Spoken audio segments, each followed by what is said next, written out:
করার চেষ্টা করছে, বাই করতে পারে না পারে, এরপর নরসিংদী শহরের ব্রাহ্মণধী এলাকায় খেলা ছলে এক অদ্ভুত ও উদ্বেগজনক ঘটনা ঘটেছে। 2 বছর বয়সী এক শিশু খেলার সময় হঠাৎই তার মাথায় একটি সিলভারের পাতিল ঢুকে ফেলে, কিন্তু বিপত্তি ঘটে তখন যখন শত চেষ্টা করেও সেই পাতিল আর মাথা থেকে বের করা যাচ্ছিল না।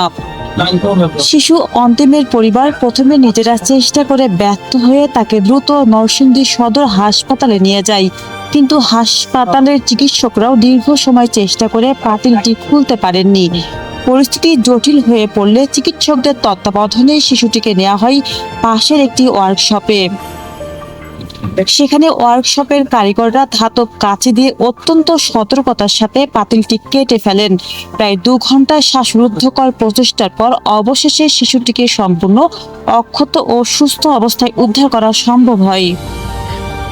চিকিৎসকরা জানান, সামান্য দেরি হলে শিশুটির শ্বাসকষ্টের ঝুঁকি তৈরি হতে পারত, তবে বর্তমানে অন্তিম সুস্থ আছে।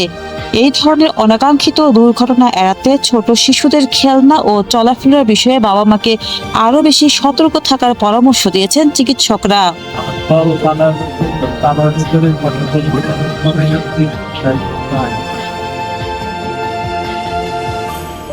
নিউজ ডেস্ক, আলোকিত প্রতিদিন।